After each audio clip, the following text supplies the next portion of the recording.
दीवार गिरने से मलबे में दबा परिवार, 3 की हुई मौत। सपा जिला अध्यक्ष ने साधा भाजपा सरकार पर निशाना। उत्तर प्रदेश जनपद औरैया तहसील मुख्यालय बिधना थाना कुदरकोट के अंतर्गत ग्राम गोपियापुर में कच्ची दीवार गिरने से एक ही परिवार के 3 लोगों की मृत्यु हो गई, जबकि 2 लोग गंभीर रूप से घायल हो गए। ग्रामीणों व पुलिस की मदद से दीवार गिरने में मलबे में दबे हुए लोगों को निकालकर एम्बुलेंस की मदद से सीएचसी बिधना भेजा गया। सीएचसी बिधना में डॉक्टरों ने पति पत्नी व बच्चे को मृत घोषित किया, तो वहीं घायल बच्चों को सैफई रेफर किया। घटना की जानकारी मिलते ही जिलाधिकारी औरैया, पीसी श्रीवास्तव और पुलिस अधीक्षक औरैया चारों निगम मौके पर पहुंचे। जिलाधिकारी औरैया ने परिवार को आर्थिक सहायता दिलाए जाने की बात कही। आपको बताते चले कि घटना स्थल पर पहुंचे सपा जिलाध्यक्ष राजवीर यादव ने भाजपा पर निशाना साधा। सपा जिलाध्यक्ष ने कहा, लाल किला से की जाती बड़ी बड़ी बातें, कोई बेघर नहीं रहेगा। आज रात गोपियापुर गांव में बेघर कच्ची दीवार गिरने से 3 लोगों की ऑन स्पॉट मौत हो गई। भाजपा सरकार की लाल किले पर बड़ी बड़ी बातें की, बस वो बातें ही रह जाती हैं। हिंदुस्तान में बेघर नहीं रहेगा। आज की घटना से दावे की पोल खुल गई। वहीं जनपद अधिकारियों के उदासीन रवैये, नाकामी छुपाने पर नाराजगी जाहिर की। जिलाध्यक्ष ने कहा, सपा राष्ट्रीय अध्यक्ष ने निर्देश दिया कि पीड़ित की हर संभव मदद की जाएगी। हम लोग आज गाँव पहुँच चुके हैं और हमारे नेता उनके दुख दर्द को बांटेंगे। उनकी हर संभव मदद की जाएगी। 2 बच्चों का इलाज चल रहा है, उनकी हर तरह की मदद की जाएगी। इस तरह की रिपोर्ट। समाजवादी पार्टी के पूर्व जिला अध्यक्ष हैं, किस तरीके से ये जो घटना हुई है, क्या अभी घटना तो आप देख रहे हैं।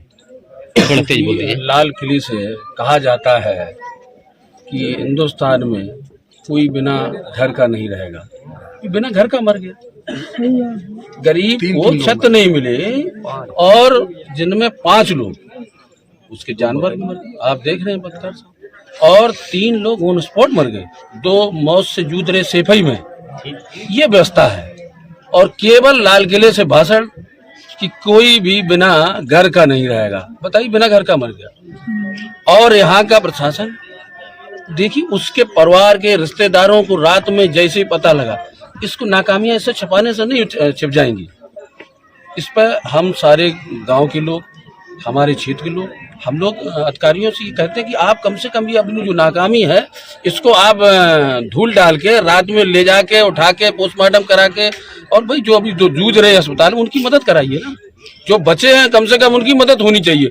और अगर मदद नहीं होगी तो ये सबसे खराब बात, हम लोग सब उस दुखी परिवार के साथ है। और समाजवादी पार्टी उस दुखी परिवार के साथ, माननीय राष्ट्रीय अध्यक्ष जी ने कहा कि आप लोग पहुंचिए और मैं जो भी संभव हो सकता है मैं अपनी मदद करूंगा समाजवादी पार्टी की तरफ से।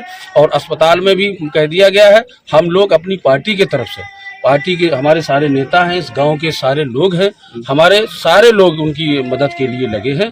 आज तक अभी तक सत्ता पक्ष का कोई आदमी नहीं आ रहा। क्या क्या महोत्सव क्या क्या चल रहे हैं, आदमी मर रहा है बिना छत के। ये एक आप समझो कि चुनौती है, बड़ी क्षति हुई है। वो पूरा का पूरा परिवार चला गया। आप लाल किले से कहते रहिए बिना घर का कोई देश में नहीं रहेगा, ये कैसे मर गया बिना घर का।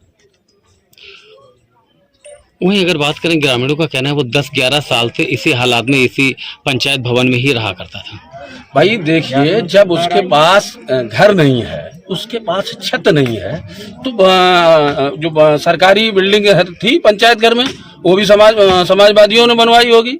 भाजपा के लोगों ने नहीं बनवाई होगा। बारात घर जो भी बना होगा समाजवादी पार्टी ने बनवाई होगी। और इसमें रह रहा था, माननीय नेताजी नहीं है, उन्होंने बारात घर दिया था इस गाँव, उसमें रह रहा था। अपना टूटा घर था बेचारा। अब कितने दिन एक दीवार थी, आप देख रहे कच्चा घर था, उसकी बकरियां भी मर गई, उसके जानवर भी सारे मर गए, उसका जो भी सामान था आप देख रहे हैं सारा कुछ खत्म हो गया।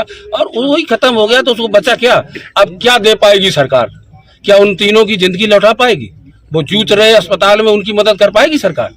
कतई नहीं कर पाएगी। केवल ढकोसले और झूठे वादे करने के अलावा सरकार पास कुछ नहीं। और यहाँ का प्रशासन बिल्कुल नकारा है, उसको कोई लेना देना विकास डेवलपमेंट से नहीं है।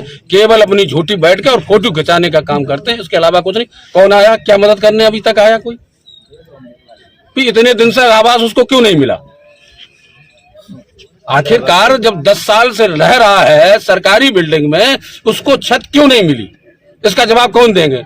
सीडीओ साहब जवाब दे, जिलाधिकारी महोदय जवाब कि आप उसको आखिर तक आप तक आवास क्यों नहीं मिला? और उसको कब मर गया, अब क्या आवास उसको मिलेगा? अब क्या स्वर्ग में उसका आवास बनाओगे? उसका तो पूरा परिवार चला गया।